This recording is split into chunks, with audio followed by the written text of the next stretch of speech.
Assim como os brasileiros, os romanos também se orgulhavam de ter origem em 3 raças distintas. Nós vemos na Eneida que os romanos tentaram fazer uma ligação entre eles e os troianos, pela dinastia latina de Alba Longa. Mas ainda está por se descobrir as evidências arqueológicas disso. O que se tem hoje em dia dos documentos históricos e da própria formação da língua e as evidências arqueológicas que existem no local é que os romanos vêm de 3 povos: os latinos, os etruscos e os sabinos. Quem está acompanhando esse programa vê que frequentemente latinos, etruscos e sabinos são os sparring dos romanos. As brigas sempre são com esses 3. E são esses 3 realmente os irmãos, 3 formadores de Roma: latinos, etruscos e sabinos. Os latinos, a gente já viu, eles foram os pilotos da romanização, eram os povos que viviam ali na bacia do rio Tibre, um pouquinho mais ao sul da bacia do rio Tibre, na região que hoje em dia se chama de Lácio. Não necessariamente na região moderna do Lácio, na região antiga do Lácio, que era um pouquinho mais ao sul. A região moderna do Lácio agora, ela pega regiões do norte que na antiguidade eram parte da Etrúria. Os latinos, realmente, você não tem identificação entre eles e os romanos, porque todos se tornaram um grande povo só. Roma era uma cidade latina, o nome latino vem do rei latino, o rei aborígene de Laurento. Quando Enéas ele chega, ele se casa com a filha do rei de Laurento, né, a filha do rei latino, e eles se chamam de povos latinos, né, em homenagem ao sogro. Mas os latinos são aqueles povos ali que viviam ali no entorno de Roma e que foram os primeiros, vamos dizer assim, povos romanizados. São os primeiros que ganham a cidadania romana depois de muitas guerras, muitas batalhas contra eles, né? O que culminou da Batalha do Lago Regilo. A Batalha do Lago Regilo foi a derrota definitiva dos latinos e a absorção deles no Império Romano. Os romanos fizeram uma grande anistia aos latinos que foram derrotados e se pacificou o Lácio, pelo menos até as guerras latinas no futuro, quando os latinos viriam a exigir dos romanos mais direitos políticos. Os segundos pais fundadores de Roma foram os etruscos, os famosos etruscos, né? Os etruscos eram um povo italiota que vivia ao norte, na região da Toscana, e na região agora do norte do Lácio moderno da Itália, né? Os etruscos eram um povo bem avançado, eles tinham uma língua e caracteres próprios, eles tinham bastante contato com outros povos, bastante contato com os gregos do sul e com os cartagineses do norte, e eles eram incrivelmente fortes, assim, para a época. Eles chegaram a dominar Roma, e tiveram uma dinastia etrusca em Roma, a dinastia dos Tarquínios, Tarquínio Prisco, Sérvio Túlio, Tarquínio Soberbo. E a proclamação da República foi uma reação da aristocracia patrícia latina, né, a aristocracia que era desde a fundação de Roma na cidade, fundação de Roma, os pais fundadores eram os patrícios, né, vieram os patrícios de Alba Longa, quando o rei Tulo Hostílio destruiu a cidade e absorveu a população uma na outra. Então esse patriciarcado latino realmente antagonizou com a monarquia etrusca, porque, como toda monarquia que busca aumentar o poder, eles buscam aliança com os plebeus. Então houve esse antagonismo entre a aristocracia latina e a monarquia etrusca, e a aristocracia latina deu a melhor e realmente venceu os etruscos, expulsou os reis de Roma. As brigas com os etruscos vão desde longe, entendeu? Até o meio da República, a destruição de Veios, uma cidade etrusca bem perto de Roma, que foi uma guerra terrível. Tudo que você pensar que é romano e não é grego, é etrusco. Faces tem na Roma, não tem na Grécia, origem etrusca. Cadeira curu, tem em Roma, não tem na Grécia, origem etrusca. Troga pretexta, tem em Roma, não tem na Grécia, origem etrusca. Aruspicação, tem em Roma, não tem na Grécia, origem etrusca. Gladiadores, tem em Roma, não tem na Grécia, origem etrusca, origem religiosa etrusca. Lutas de gladiadores eram uma espécie de sacrifício humano. Então, assim, quase realmente tudo que tem em Roma, autóctone mesmo, foi o quê? Foram os etruscos. Porque os etruscos foram a primeira civilização, vamos dizer, que imprimiu o caráter em Roma. Então, de acordo com o Dionísio de Halicarnasso, citando alguns outros historiadores, muitos dizem que os sabinos realmente descendem de um herói epônimo, né, de Sabo, filho de Sanco, uma divindade local, Júpiter Fídio, de acordo com Pórcio Catão. Agora outros, como Zenódono de Trezena, né, ele é um escritor, não temos nada que chegou dele, mas o Dionísio consultou, eles falam realmente que alguns pelasgos, né, da Grécia, lá da Tessália, e alguns lacedemônios espartanos foram para a Itália fazer uma colônia, né, e mais tarde eles migraram realmente para o sul,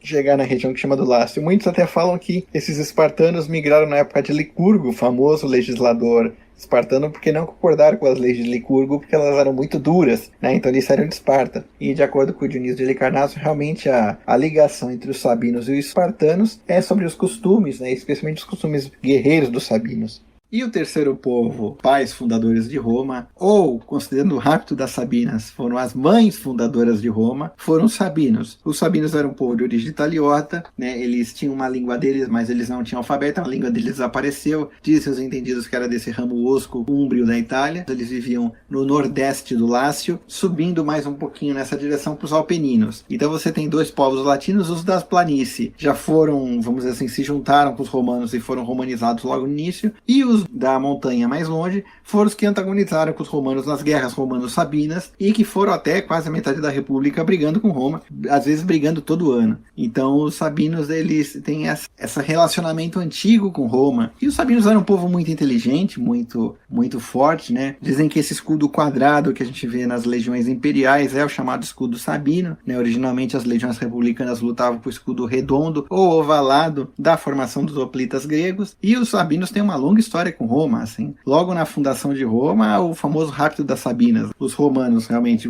sendo uma cidade de bandidos, né, uma cidade de asilo, eles não têm mulher, então eles chamam os sabinos para se juntar à população romana, e os sabinos não querem, né? Inclusive aquela piada que os italianos em volta de Roma falam assim, ó, já que Roma é uma cidade de bandidos, vocês deveriam chamar bandidas, né? Anistia para as bandidas vão se juntar com vocês e vão formar uma boa família, né? E os romanos, eles fazem uma estratégia para poder fazer núpcias forçadas com os sabinos, que eles convidam os sabinos para uma festa de família do deus Conso, né? Um deus ctônico, um deus que envolve terra no altar, um deus subterrâneo, mas o Rômulo chama realmente os sabinos para isso. Conso era ligado com Netuno, né? Netuno também tem esse componente não só marinho, como também terrestre, agricultural, pastoril. Então o Rômulo chama os sabinos, embebeda os sabinos, e no meio da noite pega as mulheres supostamente solteiras, entendeu? E fazem núpcias forçadas com elas, para bom entendedor, né? Os sabinos, eles, quando voltam a si, eles entram em guerra com Roma, mas no final as mulheres que já estavam casadas com os romanos, elas decidem que há males que vêm para o bem, e que elas estavam gostando das famílias que eles estavam formando, já tinham filhos e não queriam ver os maridos e os pais brigando. Então os romanos e os sabinos, eles fazem uma aliança, né? Há uma batalha terrível no Fórum Romano, tem aquele episódio da Rocha Tarpeia em que os sabinos tomam o Capitólio, porque a Tarpeia trai os romanos e abre a porta do Capitólio, né? Os sabinos matam a Tarpeia, ela é enterrada ali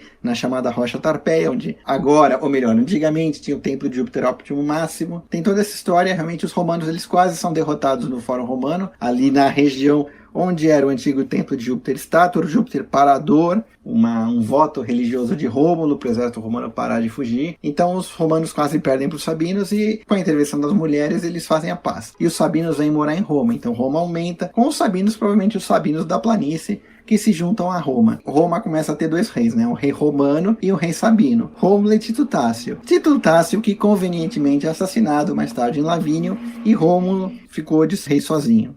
Mais tarde, Roma chama um sabino para governar, que é Numa Pompílio, o grande rei da religião, né? O grande rei da formação religiosa do Estado, o grande rei que colocou as instituições religiosas de Roma. Foi a idade de ouro, assim, da cidade, da monarquia, porque foi um período de paz, né? Inclusive você pode fazer uma analogia: Rômulo era o rei da guerra, era Davi. Numa Pompílio era o rei da paz, era Salomão. O reinado de Numa Pompílio foi essa idade de ouro da cidade. Mais tarde veio Tulo Hostílio, que teve guerras com os sabinos, assim como Rômulo, e Anco Márcio, que apesar de ser o neto de Numa Pompílio, né, apesar de ser de origem sabina, ele já era romano e teve também guerras com os sabinos, né? Inclusive a anotação do Fasti Triunfalis, né, em Roma, que os reis Rômulo, Tuto Hostílio e Anco Márcio triunfaram contra os sabinos. Mais tarde o rei etrusco, ele também, o Tarquínio Prisco, também ele tem uma guerra contra os sabinos, a primeira batalha do Rio Anio, atual Rio Aniene, que os sabinos são derrotados no rio, e diz até a lenda que o rio trouxe até o Tibre, e o Tibre levou até Roma os corpos dos derrotados, as armaduras, os escudos, e então os romanos viram o rio carregando os sabinos derrotados, entender que houve a vitória. Houve também guerras contra o Tarquínio Soberbo, então assim, desde a monarquia os sabinos realmente estão sendo uma pedra no sapato de Roma. Por quê? Eles são um povo muito forte, muito esperto. O Dionísio de Halicarnasso diz até que os sabinos, pelo menos os sabinos da costa adriática, são uma colônia de espartanos. Então os sabinos seriam, vamos dizer assim, uma colônia de Esparta. Isso explicaria por que eles mantêm uma disciplina militar tão boa e que realmente são os povos que mais puseram os romanos sob ameaça, né? Na batalha realmente do Fórum Romano entre o Rômulo e Tito Tácio, a cidade que mal nasceu quase a ser perdida pelos sabinos mesmo. Durante os primeiros anos da República Romana surge o que chamou-se de Guerras Romano-Sabinas, porque foi realmente um período de anos sucessivos de guerra incessante entre os romanos e os sabinos, né? Lembrando que devia ter muita cidade-estado e muitas tribos, realmente. Então os sabinos conseguiam, vamos dizer assim, mandar onda após onda de ataque contra os romanos. Então houve batalha no ano 505, houve batalha no ano 504, né, a famosa Segunda Batalha do Rio Anio, né, que foi lutada pelo Valério Voleso, que também foi uma batalha bastante sangrenta para os padrões da época. Houve batalha no ano 502 também, aquela batalha entre o Menênio Lanato e o Postúmio Tuberto, em que o Tuberto ele é emboscado pelos sabinos, quase perde o exército, o Lanato ajuda, e mais tarde eles ganham o exército combinado, e o Tuberto ele ganha uma ovação e o Lanato ganha um triunfo. No ano 501 houve uma grande coalizão sabina contra Roma, mas né, os romanos fizeram o primeiro ditador, né, o titular já foi o primeiro ditador, e os sabinos desistiram da guerra, né, foi uma guerra sem sangue. Depois houve a Batalha do Lago Regilo contra os latinos, né, 498, 496. Em 495 houve a famosa Guerra de uma Noite Só, onde os sabinos fizeram uma coalizão relâmpago para atacar Roma. Os romanos souberam, liderados pelo cônsul Servilio, aquele da briga com Apio Cláudio, e realmente derrotaram os sabinos, né. O exército foi para um lado com o Servilio, foi para o outro lado com o Postúmio, né, e acabaram derrotando a coalizão de sabinos e volscos. Naquela época também, o Apio Cláudio, que é o único caso de estrangeiro que vai para Roma e se torna patrício, né? Ele era um sabino, supostamente da cidade de Regilo, e ele não concorda com a guerra que o povo dele está fazendo para Roma, e como ele sabia que ele ia ter problemas, ele vem para Roma, né? Ele faz um acordo com o então cônsul Valério Publícola, e vem para Roma com a gens dele, a gens patrícia, né, carregando mais de 5.000 clientes, e acaba entrando no Senado e mais tarde vira cônsul. No ano 494, Manlio Valério Máximo levanta 10 legiões na próxima coalizão dos sabinos, né, que foi uma batalha também terrível, que depois da Batalha do Lago Regilo foi a batalha que mais causou sensação naquela época. Diz os historiadores que realmente os romanos levantaram o maior número de soldados naquela época para a grande luta contra os sabinos. Depois dessa época, assim, do início republicano, dos primeiros, vamos dizer assim, 20 anos da República, os sabinos acalmaram, voltou a ter guerra no ano 475, inclusive envolvendo provavelmente o filho do Valério Publícola também, né? E no ano 470 também outra guerra com os sabinos que envolveu provavelmente o filho do Servilio da briga com Apio Cláudio. Os romanos eles tinham nomes muito parecidos, então você frequentemente vê um cônsul com nome igual ao outro. Então você fica pensando assim, será que ele é filho, né, do outro? Não, provavelmente é, né? Não sei.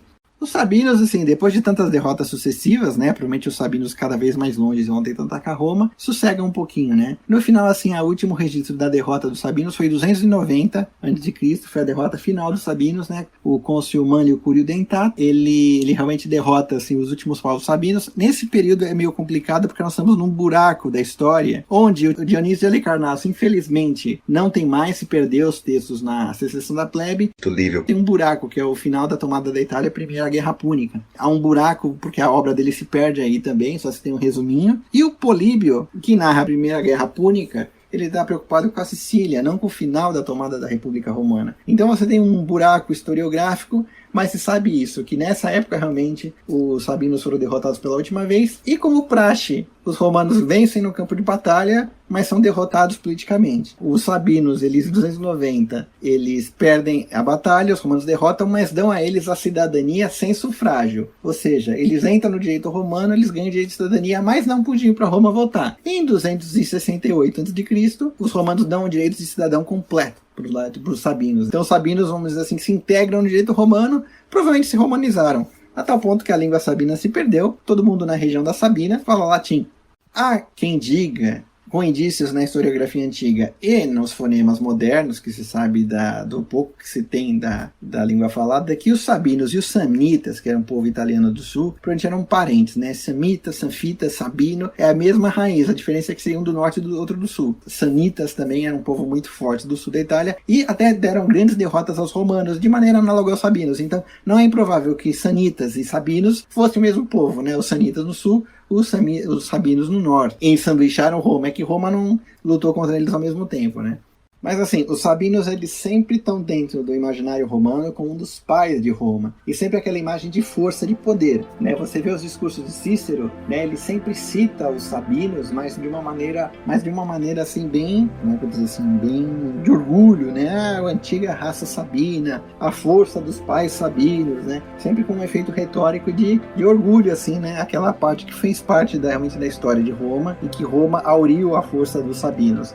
É interessante assim que o Cícero, nos discursos dele sobre as leis agrárias, invectiva o modo mal escrito com que a lei estava feita, que ele fala assim, a lei fala de terras da Itália, mas que terras da Itália? Tem tanta terra na Itália? Aí ele vai citando vários lugares assim da época, né? A terra de Alba, a terra do Cetino, de Priverno, de Fundano, Vecino, Falerno, Cumano, Nucerino, Capenate, Falisco e o território sabino, ou seja, o território sabino assim já estava muito bem claro e definido assim no espírito romano e também no imaginário dos romanos, né?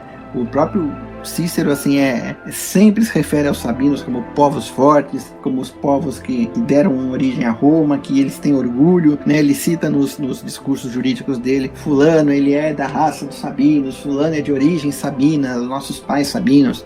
Lógico que tudo que eu tô falando tá muito na condicional, fulano falou, Beltrano disse, não se sabe, além daqui. Por quê? Porque na verdade tudo o que a gente tá falando é a antiguidade da antiguidade. Os antigos se sentiam na história moderna deles, então eles viam todas essas fundações dos povos, os latinos, os etruscos, os sabinos, os gregos, os troianos, a lenda, como a antiguidade deles. Então, assim, nós estamos discutindo tudo baseado realmente em coisas muito antigas e as evidências arqueológicas são muito difíceis de encontrar a história antiga da história antiga.